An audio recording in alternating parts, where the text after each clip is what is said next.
malgré leur cécité, voient plus que vous et moi. Il y a des aveugles qui, malgré leur cécité, malgré l'obscurité apparente et physique dans laquelle ils sont plongés, voient plus que vous et moi. Vous comprendrez là où j'en viendrai. Ne vous inquiétez pas. Thomas avait un problème. On peut appeler ça un problème, n'est-ce pas? Thomas, vous connaissez cette histoire parce que nous sommes dans le contexte de la résurrection de Jésus-Christ.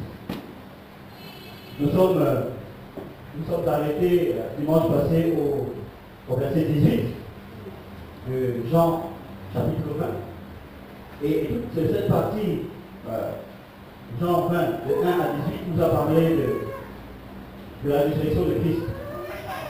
Et dans cette partie que nous avons vue la semaine passée, Marie de Magdala est allée au tombeau. Je paraphrase, je résume.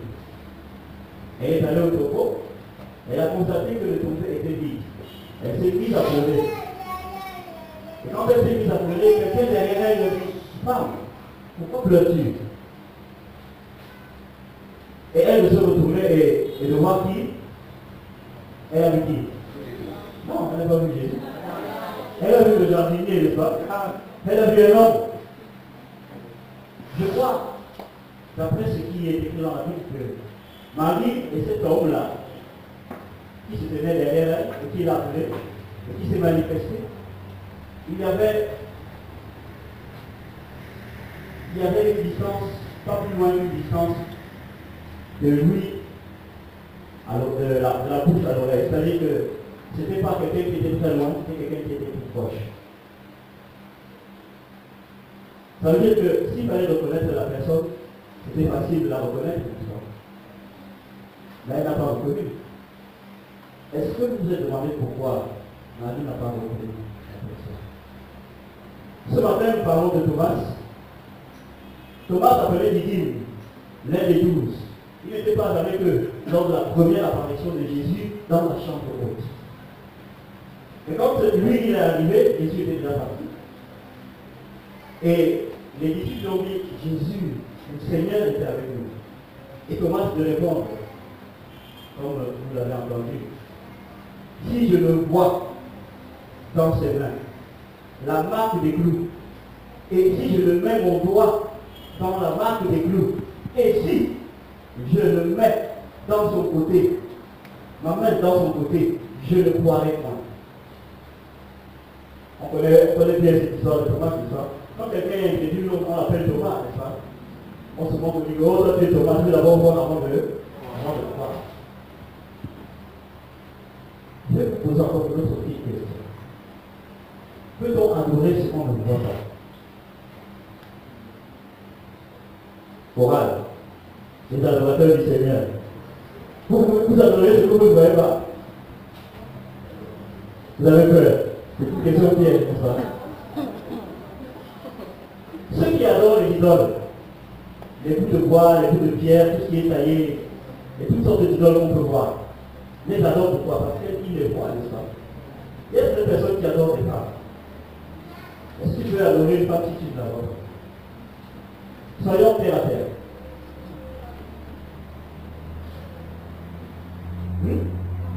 Les païens, ils ont compris. On adore ce qu'on voit. C'est pour ça qu'ils se taillent des idoles. Quand on dit païen, c'est-à-dire, allez, on va passer par-dessus le sujet. On adore ce qu'on voit. Je vais voir la pièce que vous voulez ce matin.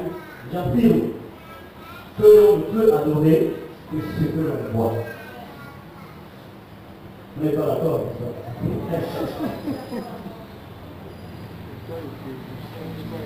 Thomas était aveugle. Mais pourtant, il avait les deux yeux ouverts. Il était aveugle. L'aveugle, en fait, c'est quelqu'un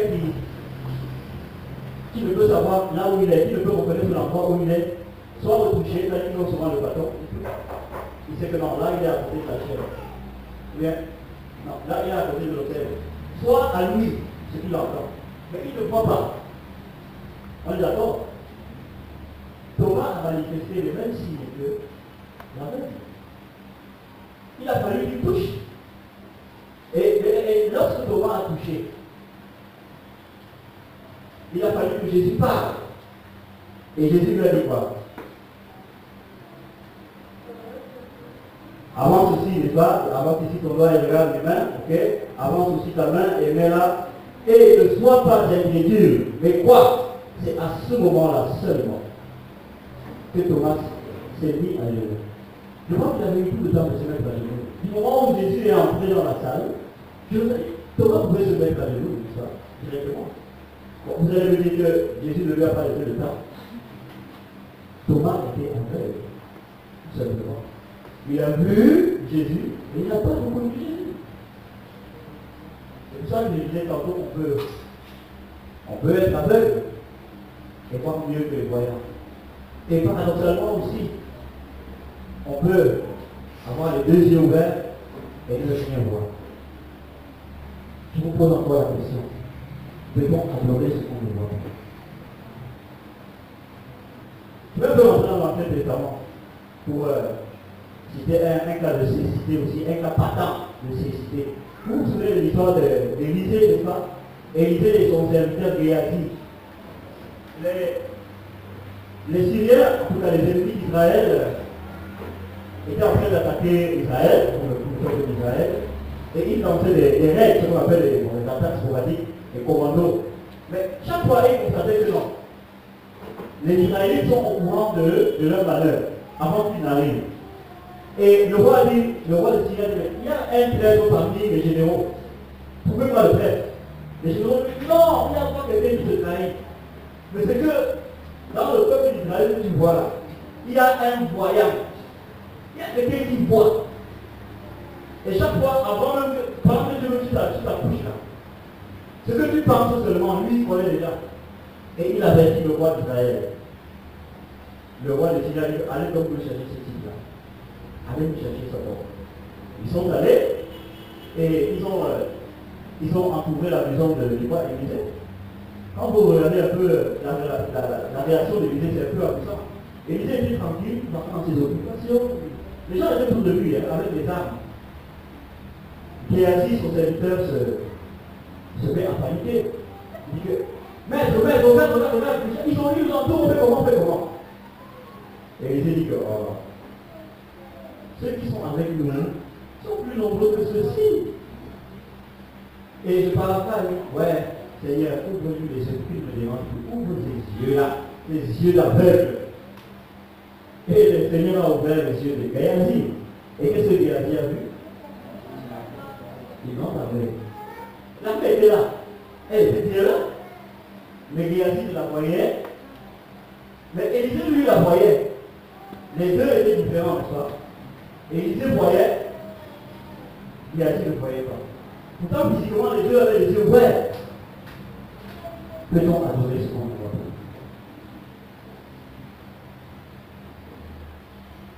Nous sommes rassemblés ici, n'est-ce pas, pour adorer le Seigneur, hein, l'ami.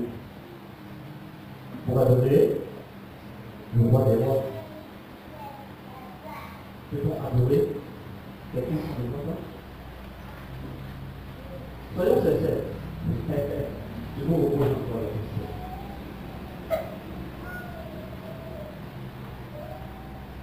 À vrai dire, l'homme ne peut adorer que ce qu'il voit. C'est comme ça que nous sommes faits. Il faut qu'on voit avant d'adorer quelque chose. Il faut qu'on voit avant que Dieu. Thomas n'est pas pire que toi et moi. Pas du tout. Thomas a tout simplement exprimé son besoin, sa situation. Il a dit, si je ne vois pas, si je ne touche pas, je ne croirai. Tu veux me dire que tu es meilleur que Thomas ce matin? Tu es mieux que lui? Oui. Thomas a exprimé son besoin. C'est vrai que dans la réponse du Seigneur, il y a comme une réprimande. Mais je vous l'assure, elle est adressée non pas seulement à Thomas, mais à tous ceux qui lui ressemblent. Et ils sont donc des millions, des milliards, à l'heure où je parle. Je pense qu'il y a plus d'aveugles que de croyants. C'est triste, mais c'est la vérité. Peut-on adorer ce qu'on ne voit pas? Dans ce même évangile de Jean, au chapitre 4, Jésus rencontre une femme samaritaine et lui parle. Cette femme commence à lui raconter, à lui blablater des choses à propos de Jacob qui a creusé le puits. Et nous adorons ici, vous adorez là-bas. Bon, Jésus lui dit que vous adorez ce que vous ne connaissez pas. Nous les Juifs, nous adorons ce que nous connaissons. Le salut vient des Juifs. Mais, grand-mère, malgré ça, l'heure vient, et elle est déjà venue, où les vrais adorateurs adoreront comment? En esprit et en vérité. Car ce sont là les adorateurs que le Père demande. Peut-on adorer ce qu'on ne voit pas? Il ne s'agit pas ici des yeux physiques, d'ailleurs que vous connaissez, tous les physiciens, les yeux, le globe oculaire, le nerf optique, l'iris, tout ça. Ce n'est pas de ça qu'il s'agit. Nous sommes créés charnellement et aussi spirituellement. Je résume, je sais qu'il y a des grands théologiens dans la place. Alors, je ne vais pas m'aventurer dans ce terrain, je sais que l'homme, il est en même temps charnel et en même temps spirituel. Nous avons une enveloppe charnelle, mais nous avons tous, même les petits enfants, tous nous avons un être intérieur, vivant, ou mort, mais il y a un être intérieur au-dedans de nous. Cet être intérieur, il est à l'image de l'être extérieur. Et il peut être soit aveugle, soit voyant. Je ne parle pas des affaires physiques ici. Je parle des choses spirituelles. Dieu veut les adorateurs qu'il adore en esprit et en vérité. En réalité, celui qui voit spirituellement est véritablement un voyant. Et tu peux être physiquement bien portant, tu as des bons yeux, tu vois très loin, tu peux même voir même ce qui se passe dans la prison de Condamné. Mais tu es aveugle, complètement aveugle. Parce que je vous assure, c'est les choses spirituelles qui régissent les choses physiques. Les choses spirituelles se construisent et on voit les faire sur le plan physique. Gloire à Dieu. C'est pour ça que Dieu a fait le monde. Dieu est infiniment sage. On ne peut pas saisir ces choses-là avec la chair, avec l'idée. C'est pas possible. Celui qui voit spirituellement, en effet, c'est celui qui a la foi. Et la foi, ce n'est pas du peut-être, ce n'est pas quelque chose d'abstrait. C'est vrai que c'est un mot qu'on utilise. La Bible l'a défini, certes. Hein? C'est une assurance d'être, c'est une démonstration d'être. Ce sont des choses sûres, solides, palpables. Il n'y a pas de tâtonnement. C'est une assurance, c'est une démonstration. Mais, c'est dans le monde spirituel. Ce n'est que dans le monde spirituel qu'on peut appréhender ces choses. Et quand je dis appréhender, au sens premier du terme, saisir ces choses-là. Est-ce qu'on peut adorer ce qu'on voit? Ceux qui adorent le Père en esprit en vérité le voient, je vous l'assure. L'être intérieur voit Dieu. Et il adore en vérité. Vous ne pouvez pas adorer quelqu'un que vous ne voyez pas. C'est un mensonge. C'est un grand mensonge. L'être intérieur, s'il est réveillé, ça veut dire qu'il a les yeux ouverts, il voit le Seigneur. S'il est mort, c'est clair qu'il ne peut pas le voir. Mais s'il est éveillé, alors il peut voir le Seigneur. Alors il peut appréhender les choses d'en haut. Et c'est à ce moment qu'on adore, vraiment. Parce qu'on adore ce qu'on connaît, non? On adore ce qu'on connaît. Gloire à Dieu. Tu peux adorer ce que tu ne connais pas. Vraiment, si tu adores ce que tu ne connais pas, je te félicite. Et tu es très courageux. On adore ce qu'on connaît. Mais je vous assure, ce n'est pas l'intelligence humaine qui nous explique ces choses. Parfois, ce que l'esprit nous fait ressentir, on n'est pas capable d'expliquer. On n'est pas capable. On n'est pas capable. L'esprit qui ressent ces choses les vit. Mais parfois, on les vit sans même être capable d'expliquer. Vraiment, quand quelqu'un adore. Vraiment. Vous demandez, celui-là, il veut montrer quoi aux gens? Et quand quelqu'un adore vraiment le Seigneur, en réalité, il n'est plus avec nous. Il est dans le monde spirituel. Et quand il va revenir, très peu sont, je ne sais pas si quelqu'un sera capable de. Même Paul, quand Paul est allé au 10e ciel, il n'a pas été capable d'expliquer les choses qu'il a vues là-bas. Et pourtant, Paul était un grand érudit. Ce n'est pas les mots qui lui manquaient. Ce n'est pas la rhétorique qui lui manquait. Ce n'est pas la sémantique qui manquait à Paul. Mais il me dit lui-même des choses qu'on ne peut exprimer. Gloire à Dieu. Peut-on adorer ce qu'on ne voit pas?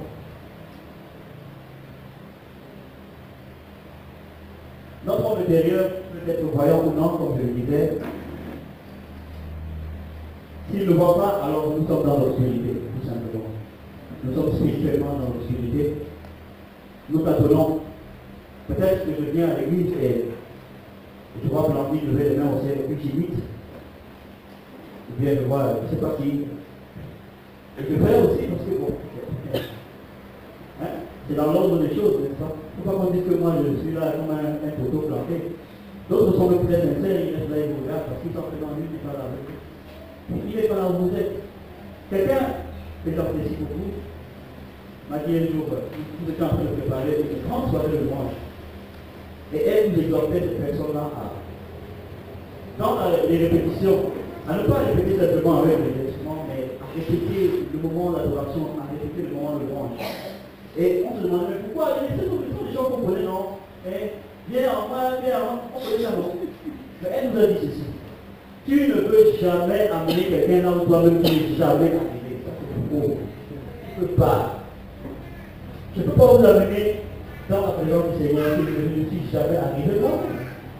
On est d'accord. Si je ne suis jamais arrivé à toi là, comment est-ce que je vais t'amener à toi là?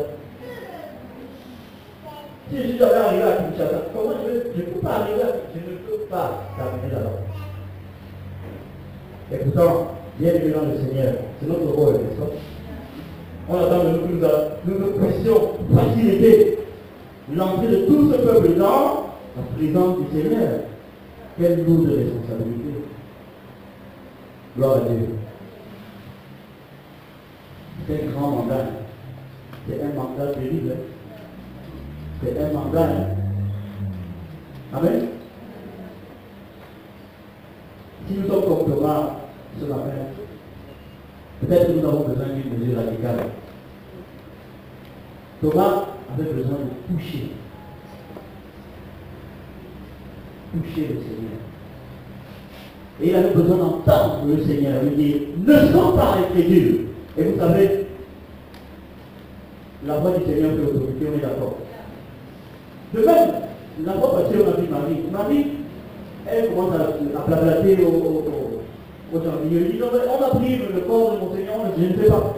Quand le Seigneur a dit, Marie, c'est juste son père. Vous êtes dans le retour, qu'est-ce qui s'est passé? Allons plus loin. Les deux disciples sur la route d'Emmaüs, ils ont marché avec Jésus. Par combien de kilomètres? Je ne sais pas, beaucoup de kilomètres. Ils ont marché avec Jésus. Ils ne l'ont pas reconnu. Et pourtant, il était avec Jésus. Mais quand Jésus a rompu le pain et qu'il a prononcé certaines paroles, Jésus se sont morts. Comment vous expliquez ça? Ils étaient aveugles. Vous ne voyez pas? Ils ne voyaient rien. Ils avaient besoin d'une mesure radicale. Le fait de rompre le pain, c'était une mesure radicale. Le fait de prendre la main de Thomas et de mettre dans sa... Imaginez un peu ça. Mettre dans le côté percé, c'était une mesure radicale. Parce que Jésus est apparu, Thomas n'a pas été capable de le reconnaître. Il était aveugle. Et comment vous voulez qu'il adore? Mais quand les yeux de Thomas se sont ouverts, alors, qu'est-ce qu'il a fait? Voilà ce que Thomas a fait. Thomas lui répondit, mon Seigneur et mon Dieu. Acte d'adoration, ça. Il a adoré le Seigneur. Mon Seigneur et mon Dieu. Enfin! Enfin. Et Jésus lui dit, parce que tu as vu avec tes yeux, moi Moi, je rajoute un peu. C'est vrai qu'on doit rien rajouter, je vais paraphrase. Parce que tu as vu, heureux ceux qui n'ont pas vu de leurs yeux, mais qui ont cru. C'est qu'ils ont cru quand même, mais avec les yeux spirituels. Est-ce qu'on peut applaudir le Seigneur? Gloire à Dieu. Ce matin, je ne vais pas aller plus loin, c'est un défi que je me lance à moi-même. Ça fait l'objet de tout un enseignement. Nous avons besoin de voir le Seigneur. Ce n'est pas trop demander au Seigneur que de lui demander de se révéler à nous. La Bible dit, et c'est l'Éternel lui-même qui parle, dans l'Ancien Testament, il dit, vous me trouverez si de... Donc, vous trouvez le Seigneur. Donc, il peut se révéler. On le trouve comment? On le trouve vraiment. On le trouve vraiment. On le trouve vraiment. On le trouve vraiment. Je ne sais pas quelle est ta position ce matin. Je ne sais pas si tu es voyant. Il y a beaucoup de mains qui se sont levés. Si tu es voyant, gloire à Dieu. Vraiment, si tu as la lumière, que ta lumière luise et qu'elle éclaire tout le monde. Si tu n'es pas voyant, si tu es comme Thomas, c'est pas trop tard. C'est pas une situation désespérée, non, au contraire. C'est pour toi que le Seigneur est venu. Jésus, ce jour-là, est venu pour Thomas. Il est venu. Il est appelé. Il est allé vers qui? Il est allé vers Thomas. Et il lui a dit, fais ça. Il est allé vers Thomas. Jésus, ce matin, il est là pour toi, il est là pour moi. Spécialement. Il n'y a pas de hasard. Mesure radicale. Nous avons besoin de voir le Seigneur. Si nous voulons vraiment l'adorer. De voir. Je ne parle pas de lui. Lui, c'est encore tout un autre enseignement. Parce que lui, quand on parle de lui, maintenant on entend les instructions du Seigneur. Et on peut le servir. C'est un autre enseignement. Si vous n'entendez pas les instructions du maître, comment vous allez le servir? C'est un autre enseignement. Mais le voir d'abord. Le reconnaître. Et puis entendre sa voix. C'est dans cet ordre-là, n'est-ce pas? Le voir, non? Le reconnaître. Et puis maintenant entendre sa voix et le suivre. C'est comme ça que ça doit marcher. Mais si déjà on ne le voit pas, si notre esprit est dans l'obscurité, comment est-ce qu'on va faire pour le reconnaître? Comment est-ce qu'on va faire pour l'adorer? On va adorer, on va lever les mains, on va faire tout le bruit qu'on peut faire. On va même se rouler par terre. Mais au-delà, on est dans l'obscurité. Non. Bien aimé, c'est un défi que le Seigneur nous lance. Le Seigneur voudrait que nous le voyons. Le Seigneur n'a peur de rien. Il n'a pas peur qu'on le voit. Notre être intérieur a besoin de voir le Seigneur. Qui veut poser un acte d'adoration? Qui veut poser un véritable acte d'adoration? Personne. Moi, je veux poser un acte d'adoration. Moi, je veux adorer le Seigneur. Moi, je veux le voir. Moi, je veux qu'il se révèle à moi. Amen. Le psaume 16, verset 8 dit, et c'est David qui parle, je voyais constamment, et dans certaines versions où il parle au présent, je vois constamment l'Éternel devant moi. C'est pas pour rien que David est appelé l'homme selon le cœur de Dieu, un adorateur parmi les adorateurs. Il voyait le Seigneur tous les jours. Et tous les jours, il prenait le temps. Et tous les jours, il prenait sa harpe, ou bien sa cithare, ou son luth, et il commençait à dire des choses. Écoutez ce que David dit. Il dit, mon âme ne verra pas le séjour des morts. C'est de David même qui s'agit. C'est-à-dire que c'est Dieu qui parle à travers la bouche de David. Il y avait cette... Déjà, 1000 ans, c'est pas 2000 ans, auparavant même que Jésus n'arrive. David avait expérimenté le fait de voir le Seigneur. Son esprit voyait le Seigneur. Et il pouvait décrire les merveilles, les choses d'en haut, les choses qu'on ne peut pas expliquer. Il parlait, ça sortait. Vous voyez que c'était des inventions, un poète que moi je veux le mettre là, et puis je commence à écrire, non, c'était des choses spirituelles. C'était les choses que son esprit voyait, et qui s'exprimaient comme ça. Je ne sais pas si David savait que c'est de Jésus qui paraît. Je ne sais pas. Mais son esprit, gloire à Dieu, nous aussi ce matin. Et je vais parler trop loin, durant toute la semaine, demandons au Seigneur de nous guérir de notre nécessité. Si nous sommes aveugles, ce n'est pas une honte de reconnaître ce qu'on est. Au contraire. Quelque part, c'est aussi faire preuve. C'est faire preuve d'humilité. C'est aussi un acte d'adoration de reconnaître ce qu'on est devant le Seigneur. Amen. On ne peut venir au Seigneur que comme on est. Je ne peux pas venir avec vous, avec un avis de médecin. Parce que quand vous allez me demander de vous guérir, je vais savoir me dépasser. Je ne peux venir avec ce que je suis. C'est comme ça qu'on peut venir à Dieu avec ce qu'on est. Afin que nous puissions l'adorer, afin que nous puissions le servir en connaissance de cause, en vérité. Et non pas comme faisant semblant. Je peux même moi vous parler en train de faire semblant. Comment vous allez savoir? Il suffit de lever les mains. Vous allez savoir. Est-ce que vous voyez mon être intérieur? Vous ne le voyez pas. Dieu seul le voit. Je ne peux pas voir mon être intérieur. Je ne peux pas le voir. C'est entre toi et Dieu. Mais le Seigneur veut que tu l'adores. Il aime quand on l'adore. Et chaque fois que tu l'adores, et chaque fois que le peuple de Dieu l'adore vraiment, il y a toujours des choses qui se passent. Même si on ne les voit pas actuellement. Amen. Pour finir, je voudrais dire ceci. Quelque chose qui s'est passé ici. Il y a pas 1 an, 2 ans, dans cette même église. C'était en journée comme ça, en semaine. Et souvent, je me place là sur le piano du jour. Je m'entraîne en même temps, des fois, je dis au Seigneur, je pas là, ici, même place ici. Et j'étais en train de jouer au piano, de chanter. Et je vois une sorte de bête qui passe. Et ni serpent, ni lézard. Ni serpent, ni lézard. Bon, ça pouvait être un lézard, j'allais dire, ok, bon, la porte est ouverte, il a quand même formulé, mais du coup, quelque chose, mes points se sont réalisés. J'ai compris que, je vous assure, je ne suis pas quelqu'un de très superstitieux ou bien très. Je suis un peu tendance à être rationnel.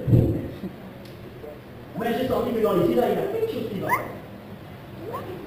Le gars en diagonale, comme ça. Je l'ai vu, je me suis levé et dit, ça c'est quoi? Je suis allé, je me cherche, c'est caché quelque part, bon, ok. Je suis revenu, si c'est la sorcellerie, je t'apporte au nom de Jésus. Et je suis revenu. Je commençais à jouer, j'ai oublié, 1 heure après. Je le vois repartir, je mets la bonade, je dis, ok. Après là, c'est je ne sais pas, dans le temps de la prière, qu'est-ce qui s'est passé? Qui est venu après moment? On a commencé à le chercher. Il est parti se cacher derrière le bar bleu. Le bar était un peu reculé vers le mur. On a commencé à... Je vais prendre la maquette.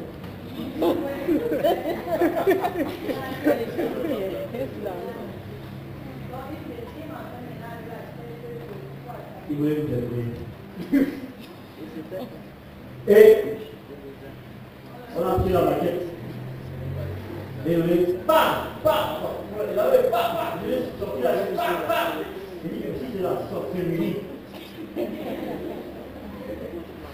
je t'appartiens au nom de Jésus. J'avais oublié cet événement. Vous allez comprendre pourquoi je reviens dessus. J'avais oublié ça. Eux, ils me connaissent. J'oublie beaucoup. Parfois, j'oublie les notes de plus. Que le Seigneur me bénisse. Ce matin, même pas ce matin, durant toute la nuit, le Seigneur m'a pas laissé dormir. Mon épouse était là. J'étais debout. Seigneur, laisse-moi tranquille. J'étais debout. Il me rappelle des choses. Des choses que je ne vais pas vous dire ici et d'autres choses que je vais pas vous dire. Il me rappelle des choses. Je suis passé de l'état d'attristement. J'étais triste. Après, j'étais encouragé. Le Seigneur m'a passé par toutes les étapes durant la nuit. Et puis il m'a rappelé cet événement. Et puis j'ai fait le rapprochement. J'ai fait le rapprochement. J'ai dit hier, c'était hier, avant-hier, nous étions en train de faire quelque chose ici. Tant pis pour ceux qui n'étaient pas là. Nous avons loué le Seigneur, oh là là. Nous avons adoré Dieu jusqu'à c'est comme si le doigt allait sauter. On a adoré le Seigneur. Je veux dire une chose. afin de pouvoir adorer. Parce que chaque fois qu'on adore vraiment Dieu, c'est comme un gros marteau qui tombe sur la tête du diable. Oh! Oh! C'est comme un coup de canon qui va ébranler le royaume de Satan. Amen! Amen. Et je me suis dit, je ne sais pas pourquoi, le Seigneur m'a rappelé cet événement. Et puis j'étais avec l'envie. Ce jour-là, je ne sais pas si elle m'a placé, elle m'a donné la tête. Et vous savez que nous sommes dans le ministère de la demande. J'ai tapé, bam, bam. Chaque fois que nous adorons le Seigneur, c'est un coup de match. Nous pouvons tomber sur la bête. Si la bête là, c'était la bête qui dérange le souverain, cette bête là, elle est déjà morte de Elle est morte depuis. Elle est condamnée depuis. Elle est condamnée depuis. Applaudissez pour le Seigneur.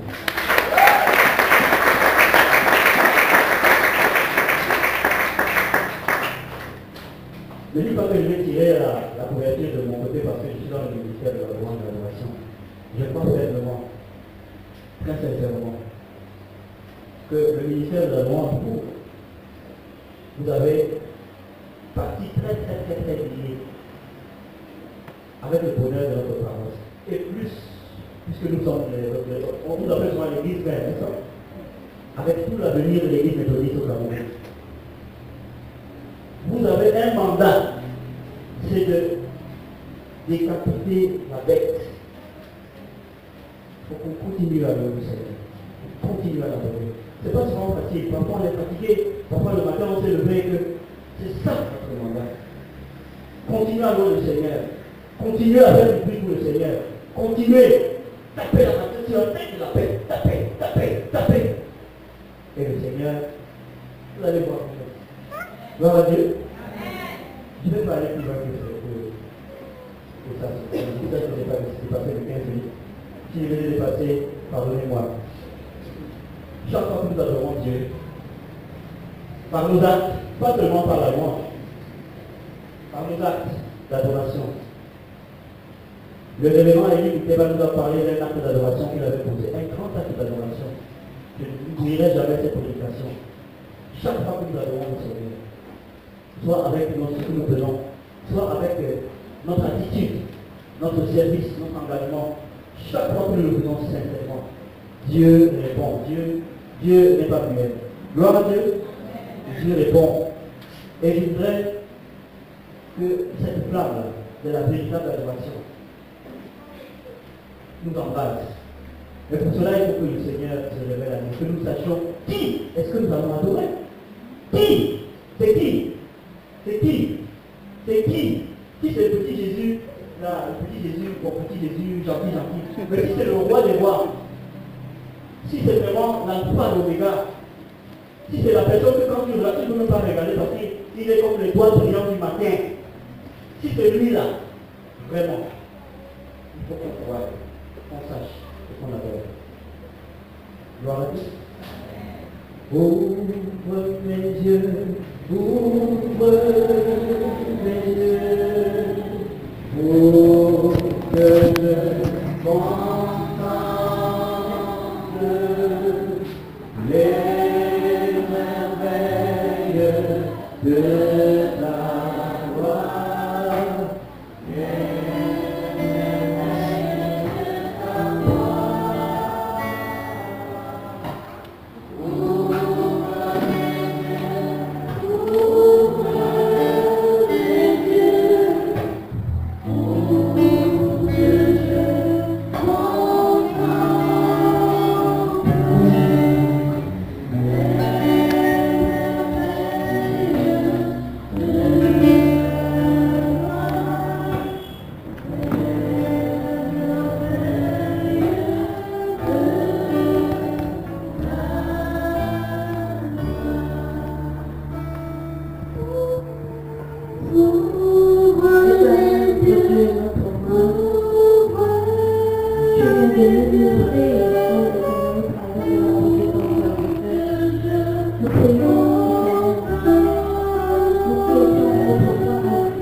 de spécifier, mais dans ton amour et dans ta grâce, Père éternel, pose tes mains maintenant sur mes yeux et que ceci s'ouvre au nom de Jésus-Christ de Nazareth. Mon Dieu, merci pour ce parole qui n'a pas de guidée, qui n'a pas donné une raison dans la marche. Nous te prions pour nous bénir de part et d'autre, ceux qui sont en ton âme, en ce moment, pour ta gloire tout élevée, afin que tu te restes continuellement tes grâces et tes conseils à chaque vie au nom de Jésus. Nous te prions pour tous les orphelins, les veuves, ceux qui sont abandonnés à eux-mêmes, éternels dans les rues, afin que tu étendes ta main de miséricorde et que tu te révèles à eux, ma chère Seigneur, l'état de la situation. Nous te prions pour tous ceux qui sont malades, ceux qui sont dans les hôpitaux, ceux qui sont même dans les maisons, qui souffrent. Éternel Dieu, afin que tu te révèles le corps, le Dieu guérisseur. Ceux qui sont dans les prisons, éternel Dieu, te prions. Nous prions en éternel que tu sois là. Toutes les familles enterrées, éternel, te lèvent au commandement. Nous te prions pour l'Église universelle, pour l'Église méthodiste unie au Cameroun en particulier, afin que ton amour, que ta flamme, éternel, nous embrasse, au nom de Jésus-Christ de Nazareth. Éternel, mon Dieu, mon roi, nous te prions pour le savant et pour toute ton équipe, afin que toi-même, éternel, que tu sois Jésus, qui les guide, éternel, nous te prions pour tous les pasteurs, les serviteurs que toi tu t'es choisis, ô Dieu Tout-Puissant, nous qui soient des véritables bergers, et prions pour tous les laïcs, pour tous les mouvements éternels de cette église, les femmes,